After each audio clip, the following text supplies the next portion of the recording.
empathizing on what it means to be in their situation. And for me, it took me back to being a young kid, just like themselves. We met today 13, 14, 15, 16-year-olds. I myself was a child who fled, like these kids, unconscionable violence, situations. I think oftentimes we forget to consider here in our comforts in the United States that many across the world are living with, even our closest neighbors. And what I was also reminded is that oftentimes when we are having these conversations, you hear people say, couldn't the president just tell them not to come? Couldn't, we have messaging and signals sent from an administration, from leaders that tell these families to be responsible and to not put their kids through the horrendous journeys that they're putting their children. And what I want to remind people is that when my father was making a decision for me at the age of 8 to flee conflict, he was making a decision for me to live. That was the most reasonable and responsible thing a parent could have done.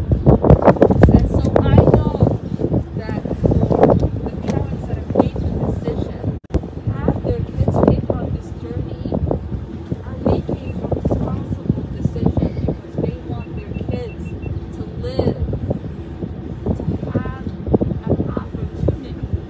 And what better place, right, to do that than the land of opportunity. And I know that people who are living in these conditions are not turning on the news to see who's president, right? What will they be next when they come to the border? They are thinking about what it takes for them to survive.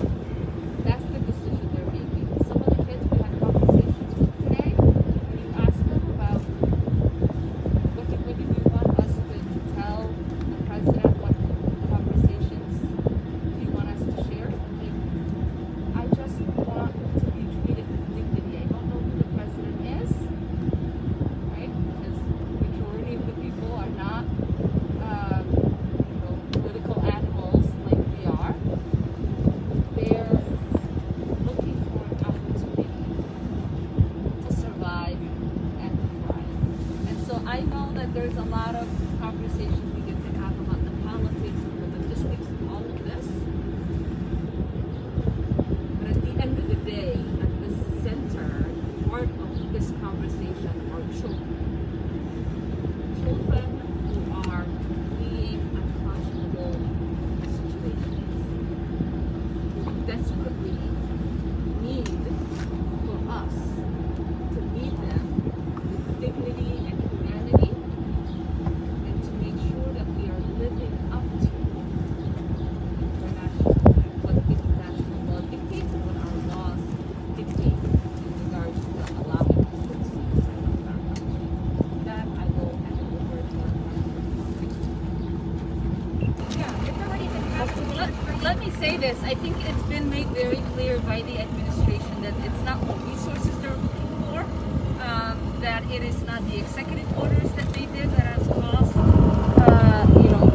what's happening with our borders and the children that are coming in. These are natural occurring, right? And so what they're looking for right now is to figure out how the resources they already have. The administration hasn't asked for new resources. The resources they already have, how to deploy that in the most effective way to address a problem that was created by an administration that believed you had to create order for immigrants not to come to our border. And so when you have an administration now that says we are going to deploy maximum humanity and dignity in treating people in regards to our policies, then we are excited because then we see partners in humanity. We see partners who see children who are coming to our country seeking help. And what we are ready for, right, is to listen to the recommendations that are made that the administration already sent representatives for, and as members of Congress use, right, our collaborative work and say, these are the recommendations that you got when you were there. We heard the same things. What is it going to take for you to be able to implement these recommendations? What is it going to take for you to expedite these reunification for some of these kids who are here, who already have family members here? What is it going to take for you to have more licensed places so that kids who don't have immediate family members here can be in those environments? How do we expedite the asylum process for some of these kids? We also recognize, unlike Republicans, that there is a crisis happening with our neighboring countries. That is why you see the Vice President be part of head of a task force that is going to address that. Because we can't address migration without addressing the root causes of migration. And many of us have been talking about that for a really long time. Right? People don't just choose to leave the comfort of their home and their country unless they have to.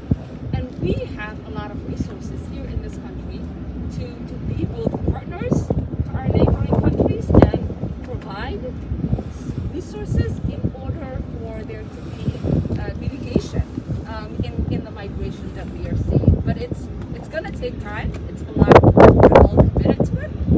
And it's really important that when you all are asking these questions, that it's not about just the games that are being played or the politics, but it's about the real humans and the real situations people are in, so that we can actually have conversations about what to do and how to move forward. Thank you all. You brought up Vice President Harris is leading a task force. In light of what she said about the ICE referring them to